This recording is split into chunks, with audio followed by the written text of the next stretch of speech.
التقى والنقى صلى عليه دائما أبدا أبدا سرمدا أما بعد فأعوذ بالله من الشيطان الرجيم بسم الله الرحمن الرحيم قال رسول الله صلى الله تعالى عليه وآله وسلم وهم قوم بهم لا يشقى جليسهم صدق الله العلي العظيم وبلغنا رسوله النبي الأمين المتين الكريم ونحن على ذلك لمن الشاهدين والشاكرين والعاملين والحمد لله رب العالمين. سجن پرشو دھارمک منش اسلامک مترو سچائی کے پسند کرنے والوں مذہب اسلام کے شیدائیوں کنتور کے نواسیوں دادا کے عرس کی تقریب میں آنے والوں ہم اور آپ سب مل کر اپنے آقا و مولا دونوں عالم کے مالک و مختار سید ابرار شہنشاہ ذی وقار احمد مختار دونوں عالم کے سردار امام الانبیاء جناب احمد مجتبی محمد مصطفیٰ صلی اللہ علیہ وآلہ وسلم کی بارگاہ گہربار میں محبت و عقیدت کے ساتھ درود پاک کا نذرانہ پیش کریں. اللہم صلی علی سیدنا حبیبنا مابانا و ملجانا محمد و بارک و سلم علیہ صلاة و سلاما علیکہ یا رسول اللہ صلی اللہ علیہ وآلہ وسلم. مجھ سے پہلے آپ نے نقیب اہل سنت جناب صفتین اشرفی صاحب سے دھواں دھار اینکرنگ سنا اور آئے ہوئے شعراء سے اور مقامی شعراء سے آپ نے حضور نبی اکرم صلی اللہ علیہ وآلہ وسلم کی مدح سرائی سے بات فرمائی. اور یہاں پر رک کر کے ایک بار بتا دوں تاکہ آپ کا نالج بڑھ جائے. میں اگر آپ سے پوچھوں کہ حضور نبی اکرم صلی اللہ علیہ وآلہ وسلم کا اس دھرتی پر رسول کی آمد کے بعد سب سے پہلا مدح خواں کون ہے؟ نبی کی شان میں سب سے پہلے اشعار کس نے لکھے؟ میں آپ کی نالج کو بڑھاتا چلوں. وہ ویکتی وہ شخص کوئی دوسرا نہیں حضور نبی اکرم صلی اللہ علیہ وآلہ وسلم کے چچا محترم جن کا نام حضرت ابو طالب ہے. سب سے پہلے نبی کی شان میں اشعار کہنے والی ذات انہی کی ہے. وہ جانتے ہیں 2-3 شعر نہیں کہے. علماء کی نظروں کے سامنے جو ان کے اشعار ہیں وہ تقریباً 2500 ہیں. گویا کہ جو بھی نعت خواں ہیں منظوم خراج عقیدت نبی کی بارگاہ میں پیش کرتے ہیں وہ جناب ابو طالب کی سنت پر عمل کرنے والے. بہرحال شعراء سے نعت سنی آپ نے اور مجھ سے پہلے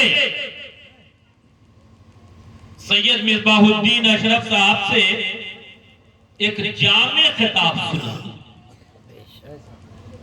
پہلے کیا کہا انہوں نے یہ تو نہیں معلوم، لیکن ان کے تقریر کا جو لاسٹ والا پارٹ تھا وہ سب کے لیے مفید تھا. ظاہر سی بات ہے انسان اس دھرتی پر کمانے ہی کے لیے آیا. اور ایک مثال بڑی پیاری کی انہوں نے کہ کوئی اپنا ملک چھوڑ کر، کوئی اپنا شہر چھوڑ کر، کوئی اپنا نگر چھوڑ کر کہیں دوسری جگہ کمانے جائے اور لوٹ کر خالی ہاتھ آئے تو یقیناً اس نے اپنا اتنا وقت بالکل برباد کیا. اس لیے کہ جو مقصد لے کر کے گیا تھا، گھر والوں نے جس کام کے لیے اسے بھیجا تھا، وہ اس کام میں فیلیور ہے، فیل. یقیناً اللہ تبارک و تعالیٰ نے ہمیں اور آپ کو بھی اس دنیا میں جو بھیجا ہے تو بیکار نہیں بھیجا، کسی مقصد کے تحت بھیجا ہے. اور مقصد کیا ہے؟ اس کا مقصد ہم کسی فلسفر سے نہیں پوچھیں گے، کسی نحوی سے نہیں پوچھیں گے، صرفی سے نہیں پوچھیں گے، منطقی سے نہیں پوچھیں گے، علم عروض کے جانکار سے نہیں پوچھیں گے، یونیورسٹی کے پروفیسر سے نہیں پوچھیں گے، کسی لیکچرر سے نہیں پوچھیں گے، بلکہ جب پوچھنا ہوگا تو ہم قرآن کھولیں گے. اس لیے کہ قرآن سے بہتر بتانے والی دوسری کوئی کتاب نہیں ہے. قرآن سے پوچھتے ہیں تو قرآن کہتا ہے کہ اے بندے تم اپنے آنے کا مقصد پوچھتے ہو تو رب ارشاد فرماتا ہے وَمَا خَلَقْتُ الْجِنَّ وَالْإِنسَ إِلَّا لِيَعْبُدُونَ. ہم نے جنات کو اور انسان کو اپنی عبادت کے لیے پیدا. سبحان اللہ سبحان اللہ. بے شک عبادت کیا ہے؟ عبادت کرنا. تو میں پوچھنا چاہتا ہوں کیا عبادت سے اللہ کا اپنا ذاتی کوئی فائدہ ہے؟ نہیں. اسے عبادت کی حاجت نہیں، سجدوں کا محتاج نہیں ہے، قیام و رکوع کا محتاج نہیں ہے، بلکہ وہ تو سجدہ کرواتا ہے کہ ہمارا اور آپ کا فائدہ ہو. قیام اس لیے کرواتا ہے کہ بندہ مجھ سے قریب ہو جائے. رکوع اس لیے کرواتا ہے کہ اس کے اندر نمرتا آئے، اس کے اندر عاجزی آئے، اس کے اندر انکساری آئے، اور اس میں سراسر ہمارا اور آپ کا فائدہ ہے. رب تو لم یلد ولم یولد کفوا احد ہے، اسے اس کی حاجت نہیں. بہرحال ہم نیکی کمانے کے لیے آئے ہیں، ہمیں نیکی کرنی چاہیے. اس میں دو رائے نہیں ہے کہ جو نیکیاں نہیں کرتا، رب کا کہا نہیں مانتا، وہ مجرم ہے.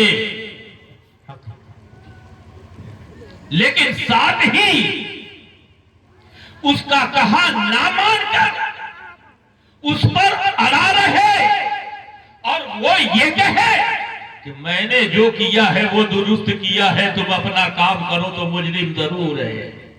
بلکہ مسلمانوں میں کچھ ایسے لوگ آپ کو مل جائیں گے جب انہیں نماز کے لیے کہا جائے تو مسجد کا رخ تو نہیں کریں گے، لیکن اتنا کہیں گے کہ ہاں حضرت نماز پڑھیں گے. ہے نا؟ تو ایسے لوگوں کے لیے بھی دو صورتیں ہیں. نیکیاں لے کر نہیں کیا، اللہ تعالیٰ سزا دے، یہ حق ہے. مجرم ہے تو سزا دی جائے گی. لیکن اسی قرآن کے اندر رب فرماتا ہے لا تقنطوا من رحمت اللہ، تم میری رحمت سے نا امید نہ ہو، تم میری رحمت سے نا امید نہ ہو. اس کا مطلب یہ نہ نکال لیجئے گا کہ رحمت پر امید لگائے رہے. رب غفار ہے، رب رحمان ہے، رب رحیم ہے. ارے نماز پڑھنے کی کیا آوشکتا ہے؟ نماز پڑھنے کی کیا ضرورت ہے؟ اس کے رحمت پر امید لگائے رکھو، قیامت میں اللہ تعالیٰ بخشش فرما دے. یہ بھی جرم ہے. کیا بات ہے. عمل کرو اور یہ کوئی ضروری نہیں ہے کہ ہم نے جو عمل کیا ہے رب نے اسے قبول کر لیا ہے، کوئی ضروری نہیں۔ واہ واہ واہ، بے شک۔ نماز پڑھے، جھوٹ نہ بولے، غیبت نہ کرے، برائیوں میں ملوث نہ ہو، لوگوں کے حقوق نہ مارے، اور ان سارے نیک اعمال کرنے کے باوجود نماز روزے پر بھروسہ نہ کرے، بھروسہ اللہ کی رحمت پر کرے، رسول کی شفاعت پر بھروسہ۔ واہ واہ واہ واہ واہ، سبحان اللہ۔ ایک واقعہ بتا دوں اس سلسلے میں۔ عطا۔ حضور صلی اللہ تعالیٰ علیہ وآلہ وسلم فرماتے ہیں جب میدان محشر قائم ہوگی، لوگوں کے حساب و کتاب ہو رہے ہوں گے، پرانے فائل، پرانا رجسٹر الٹ پلٹ کیا جا رہا ہوگا۔ ایک شخص ایسا ہوگا جب اس کی باری آئے گی، اللہ تبارک و تعالیٰ اس کے نامہ اعمال کا دفتر اس کے ہاتھ میں دے دے گا، دفتر اس کے ہاتھ میں دے دے گا اور ارشاد فرمائے گا، اے بندے، یہ وہ کتاب ہے، یہ وہ رجسٹر ہے، تو نے اپنے جیون میں جتنے کام کیے ہیں سب اس کے اندر لکھا ہے، ایسا کر، تو اس رجسٹر میں جو تیرے گناہ لکھے ہیں ان گناہوں کو پڑھ کر کے سناؤ، ان گناہوں کو کیا کرو؟ پڑھ کر کے سناؤ۔ وہ بندہ رجسٹر کھولے گا، نظر دوڑائے گا، اس کی جو چھوٹی چھوٹی خامیاں ہو، جو چھوٹے چھوٹے گناہ ہوں گے اسے پڑھتا جائے گا اور بڑا جرم بیچ بیچ میں چھوڑتا جائے گا، چھوٹے گناہ پڑھتا جائے گا اور بڑے گناہ چھوڑتا جائے گا۔ جب آخری پنہ وہ پڑھ چکے گا، رب پوچھے گا، اے بندے کیا تو نے سب پڑھ لیا؟ وہ بندہ کہے گا، اے خداوند قدوسا، ہم نے سب پڑھ لیا، ہم نے سب پڑھ لیا۔ رب تبارک و تعالیٰ ارشاد فرمائے گا کہ تو نے جتنے گناہ گنوائے ہیں میں اپنی رحمت سے انہیں معاف کرتا ہوں اور اسے نیکیوں میں تبدیل کرتا ہوں اور اس کا اجر تجھے عطا کرتا ہوں۔ وہ گناہگار بندہ خوش ہوگا اور کہے گا، اے خداوند قدوس، تھوڑی سی میری بھی سن لی جائے۔ رب ارشاد فرمائے گا کہ اب تو کیا چاہتا، اب تو کیا چاہتا؟ تو چونکہ اس نے چھوٹے چھوٹے گناہ جو پڑھے تھے اللہ تعالیٰ نے اسے معاف کیا اور ان گناہوں کو نیکیوں میں تبدیل کر دیا، اس کا اجر عطا فرمایا۔ تو چھوٹے چھوٹے گناہوں کے بدلے میں نیکی اگر نے عطا فرمایا۔ اب کہے گا، اے رب کریم، اے میرے مالک، تھوڑا سا اور میرا سن لے۔ کہے گا کہ جب تو نے سب کہہ دیا تو اب کہنے کے لیے کیا باقی ہے؟ تجھے تو جنت میں جانے کی اجازت میں دے رہا ہوں۔ وہ کہے گا، اے خداوند قدوس، تیرے جلال سے مجھے ڈر لگ رہا تھا، تیرے جلال سے مجھے ڈر لگ رہا تھا، بہت سارے گناہ اس کے اندر میں نے چھوڑ کر پڑے،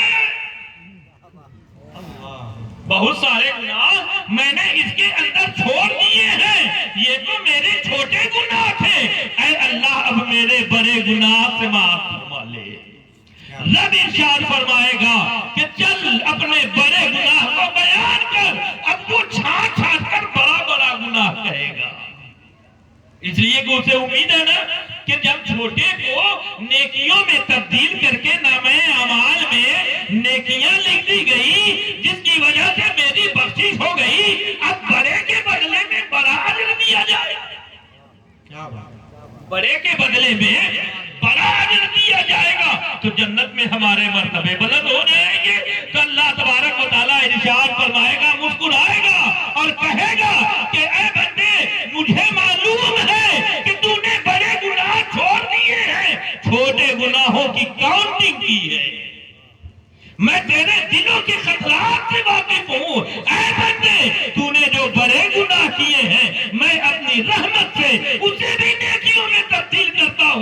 اور جنت میں جو اعلیٰ مقام ہے وہ تجھے عطا فرما۔ نعرہ تکبیر، نعرہ رسالت۔ بہرحال اللہ کی رحمت سے نا امید نہ ہو۔ اور کمال ہے اللہ تعالیٰ تو بخشش کے لیے بہانہ ڈھونڈتا۔ واہ واہ واہ واہ۔ کسی بزرگ نے کہا ہے رحمت حق بہانہ میں جویت بہانمی جویت۔ کیا بات، اللہ تعالیٰ بخشنے کے لیے بہانے تلاش کرتا ہے، مال دولت نہیں چاہتا۔ کیا بات۔ تو ایسے موقع پر حدیث کا ایک حصہ اور سے بات فرما دیں۔ میدان محشر قائم ہوگی، حساب و کتاب ایک شخص کا ہو چکا ہو، نام اعمال میں تاریکیاں ہی تاریکیاں ہوں گی، گناہ ہی گناہ ہوں گے۔ رب تبارک و تعالیٰ فرشتوں کو حکم دے گا اس بندے کو گھسیٹتے ہوئے جہنم میں لے جاؤ۔ وہ اس بندے کو فرشتے جب پکڑ کر کے لے جا رہے ہوں گے، وہ رب کی جانب بار بار مڑ کر کے دیکھ رہا ہو۔ رب ارشاد فرمائے گا اے بندے تو مڑ مڑ کر اب مجھے کیوں دیکھ رہا ہے؟ تیرا حساب و کتاب تو ہو چکا، تو جہنم میں جا۔ وہ بندہ رب کی بارگاہ میں کہے گا اے رب میں کچھ کہنا چاہتا ہوں۔ کیا بات۔ رب ارشاد فرمائے گا کہہ تو کیا چاہتا ہے؟ تو وہ بندہ دست برسہ عرض کرے گا اے خداوند قدوس میرے حصے میں جہنم ہے، مجھے جہنم میں تو جانا ہی ہے، لیکن میرے دل کی اچھا اور میرے دل کی خواہش یہ ہے کہ جنت کو تھوڑی دور ہی سے دیکھ تو لوں، جنت کو دور ہی سے کم اس کی باؤنڈری ہی تو دیکھ لوں۔ کہے رب تبارک و تعالیٰ ارشاد فرمائے گا کہ اس شخص کو اس درخت کے قریب لے جاؤ اور جنت کو باہر سے دکھلا دو۔ فرشتے اس شخص کو جنت کے قریب لے جائیں گے، اور جب وہ دیکھ چکے گا فرشتے کہیں گے اب تو دیکھ چکے، اب چلو تم اپنے ٹھکانے پر، اپنی منزل پر۔ تو جب فرشتے کھینچ کر لے جا رہے ہوں گے تو پھر رب کی جانب مڑ مڑ کر کے دیکھ رہا ہوگا۔ رب پھر پوچھے گا اے بندے اب کیا چاہتا ہے؟ وہ بندہ کہے گا اے خداوند قدوس مجھے جہنم میں تو جلنا ہی ہے، میری خواہش یہ ہے کہ جنت کے دروازے پر، دروازے کے باہر کھڑے ہو کر کم سے کم سامنے نظر آنے والا حصہ انہوں کا پانی دیکھ لوں۔ رب ارشاد فرمائے گا اس کی دلی اچھائیں پوری کر دی۔ فرشتے لے کر جنت کے دروازے کے قریب جائیں گے لیکن باہر ہی رہے گا، اور فرشتے کہیں گے دیکھ لے اگر تو نے نیکیاں کی ہوتی، اگر تو نے کچھ اچھائیاں کی ہوتی تو یہ تیرا ٹھکانہ ہوتا، جہنم کا حکم نافذ نہ ہوا ہو۔ بہرحال وہی کھڑا کھڑا جنت کو دیکھ رہا ہو، جب تھوڑی دیر دیکھ لے گا فرشتے پھر کھینچ کر اسے باہر لے جا رہے ہوں گے، پھر مڑ مڑ کر رب کی جانب دیکھ رہا ہوگا۔ رب مسکرائے گا اور ارشاد فرمائے گا اے بندے میں نے تیری یہ خواہش پوری کر دی، اب تو کیا چاہتا؟ کیا بات، واہ واہ۔ اب تیری اچھا کیا ہے؟ اب تو کیا چاہتا ہے؟ وہ بندہ عرض کرے گا اے بار الہ اب کی بار میری آخری خواہش ہے، اس کے بعد کسی اچھا کا اظہار نہیں کروں گا۔ رب ارشاد فرمائے گا مانگ تو کیا مانگتا ہے؟ وہ بندہ کہے گا اے خداوند قدوس جنت جب باہر سے دیکھنے میں اتنی اچھی ہے، جب اتنی سندر ہے، تو اے خداوند قدوس مجھے اتنی اجازت دے دے کہ جنت میں داخل ہو کر دائیں بائیں حصے جو جنت کے ہیں میں اس کے درشن کر لوں۔ کیا بات، کیا بات، واہ واہ۔ رب ارشاد فرمائے گا اس کی آخری خواہش پوری کر دی جائے۔ فرشتے لے کر جنت کے پاس جائیں گے، بسم اللہ کہہ کر وہ جنت میں انٹری کر جائے، جنت میں جب داخل ہوگا اور خوب ادھر ادھر گھوم پھر کر کے خوب دیکھے، اور جب دیکھ چکے گا بہت دیر ہو جائے گی تو فرشتے کہیں گے اے فرشتے اے شخص جل تو جنت سے نکل، تیرا ٹھکانہ جہنم ہے، جہنم چل۔ وہ ویکتی کیا کہے گا جانتے ہیں؟ وہ کہے گا اے فرشتے کیا تجھے نہیں معلوم ہے رب نے ارشاد فرمایا ہے کہ جس کو ایک مرتبہ میں جنت میں داخل کر دوں گا اسے پھر جہنم میں نہیں ڈالوں گا۔ جسے میں ایک مرتبہ جنت میں داخل کر دوں گا وہ جنت سے نکالا نہیں جائے گا۔ فرشتہ رب کی بارگاہ میں حاضر ہوگا، فرشتے کو دیکھ کر رب ارشاد فرمائے گا میرے بندے نے حق کہا۔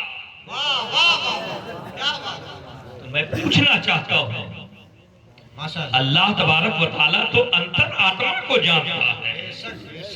جب اس نے یہ کہا تھا کہ اس پیڑ کے پاس دیکھنے کی خواہش ظاہر کی تھی تو وہاں سے دکھلایا رب کو معلوم تھا کہ یہ بھی اتنے ہی پر نہیں مانے گا، اس کی اور بھی خواہشیں ہوں گی، سب خواہشیں پوری کر دی۔ اور اس کے بعد جب جنت میں داخل ہوا اور جب اس نے یہ واقعے کہے، یہ جملے کہے، رب نے ارشاد فرمایا کہ میں بھی اپنے وعدے کا پابند ہوں۔ میں نے کہا ہے جو ایک مرتبہ جنت میں چلا جائے گا جنت سے نکالا نہیں۔ لہذا اللہ تبارک و تعالیٰ نے یہ بہانہ ڈھونڈا، اسے جنت میں جانا تھا، جنت میں رہنے کی اجازت عطا تھا۔ سبحان اللہ سبحان اللہ۔ ہمارا نبی کوئی معمولی نبی نہیں ہے، ہمارا نبی وہ ہے جو تمام نبیوں کا امام ہے، ہمارا نبی وہ ہے جو تمام رسولوں کا آقا ہے، ہمارا نبی وہ ہے جس کے نور کو رب تبارک و تعالیٰ نے سب سے پہلے پیدا فرمایا، اور ہمارا نبی وہ ہے جس کے لیے جنت کا دروازہ سب سے پہلے کھولا جائے گا۔ نبی داخل ہوں گے اور کوئی امت اگر جنت میں داخل ہوگی تو سب سے پہلے امت محمدیہ داخل۔ نعرہ تکبیر، نعرہ رسالت، نعرہ حیدری۔ اس نبی کی شان کیا ہے معلوم ہے؟ اس نبی کی شان یہ ہے کہ نبیوں میں سب سے اونچا سنگھاسن ہے آپ کا۔ اس کی شان یہ ہے کہ نبیوں میں سب سے اونچا سنگھاسن ہے آپ کا، ہر امتی کے ہردے میں شاسن ہے آپ، ہر امتی کے ہردے میں شاسن ہے آپ کا، اور دنیا کے تاج سے جو خود کو بچائے، دنیا کے تاج سے جو خود کو بچائے گا اس امتی کے حق میں سمرتھن ہے آپ کا۔ سمرتھن تو جانتے ہی ہوں گے، سمرتھن سے سرکاریں بنتی بھی ہیں، اور سمرتھن کرنے والے جب ہاتھ کھینچ لیں تو سرکاریں گر بھی جاتی ہیں۔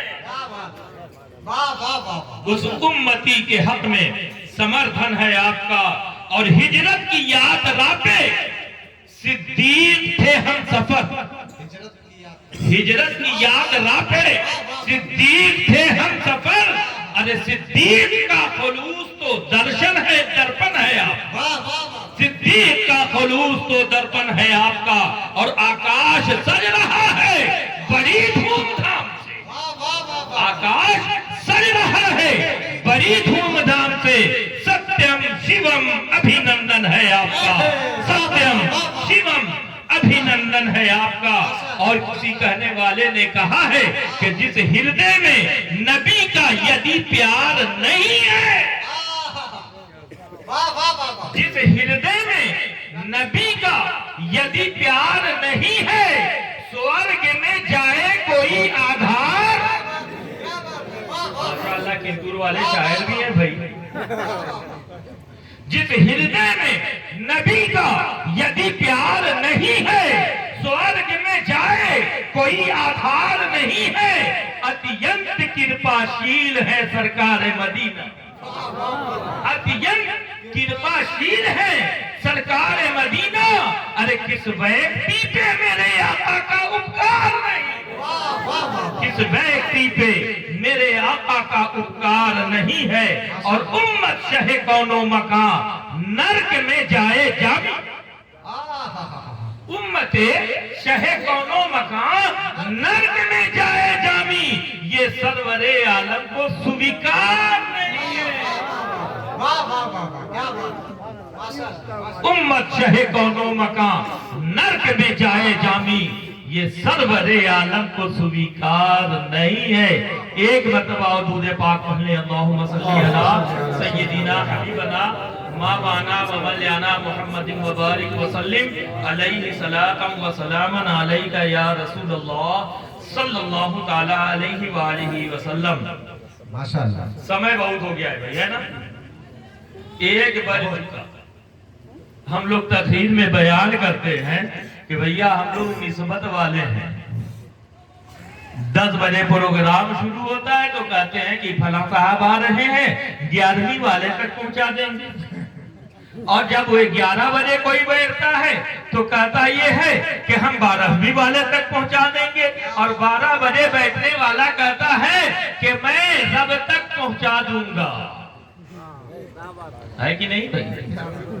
بہرحال میں بھی اپنی بات کو ختم کروں گا، تقریر پہلے ہو چکی ہے۔ بہرحال کچھ اشعار ہماری اور آپ کے اصلاح کے لیے، ایک مرتبہ درود پاک پڑھ لیں، اللہم صلی علی سیدنا مولانا مولانا محمد مبارک وسلم علیہ صلاۃ و سلام علیکہ یا رسول اللہ صلی اللہ علیہ وسلم۔ سارا جگ چھوٹے تو چھوٹے،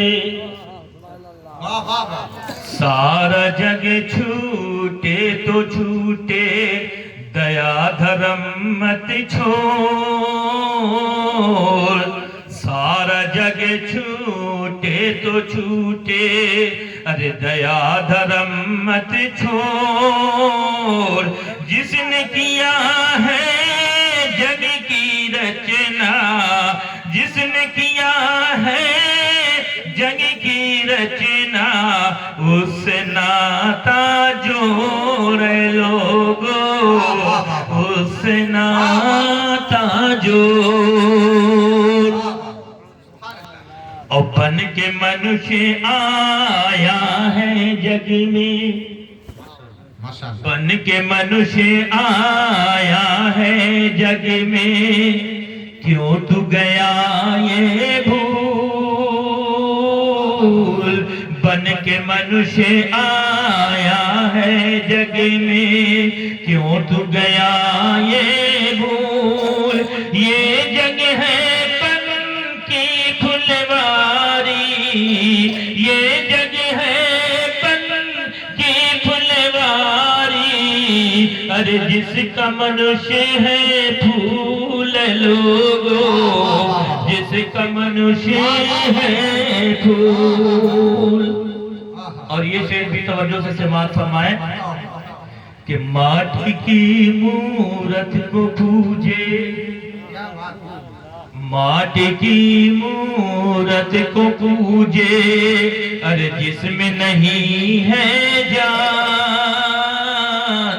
ماٹی کی مورت کو پوجے، جس میں نہیں ہے جان، اور جس مورت میں جان ہے پیارے، جس مورت میں جان ہے پیارے، اس کا کرے اپمان لوگو، اس کا کرے اپمان، سارا جگ چھوٹے تو چھوٹے، دیا دھرم مت چھوڑ، اور جس نے کیا ہے جگ کی رچنا، اس سے ناتا جوڑ لوگو، اس سے ناتا جوڑ۔ اور اس شعر پر جو میں نے پڑھا ہے کہ ماٹی کی مورت کو پوجے، جس میں نہیں ہے دھیان، ایک بات آپ بتائیں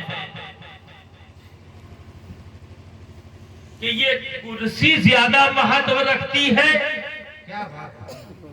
اس کی زیادہ عظمت ہے، یا اونچا مرتبہ اس کرسی کے بنانے والے کا؟ بنانے والے کا۔ ایک کرسی بنایا ہے، دوسری کرسی اس سے اچھی بنا سکتا ہے، تو بنانے والا زیادہ مہتو رکھتا ہے زیادہ اہمیت رکھتا ہے، تو میں یہاں پر رک کر کہنا چاہوں گا کہ جس کی صورت منوش بناتا ہے، جس کی صورت منوش بناتا ہے، تو یہ منوش اس سے زیادہ عزت والا ہے۔ اس کو بنانے والا زیادہ عزت والا ہے۔ تو آپ کہیے گا کہ مورت نہ پوج کے اسی بنانے والے کی پوجا کی جائے، ہے نا بھائی؟ دماغ میں ایک سوال پیدا ہوتا ہے کہ ٹھیک ہے اسے ہم نہیں پوجیں گے، ہم اسی کی پوجا کریں۔ تو ذرا اپنا دماغ لگائیے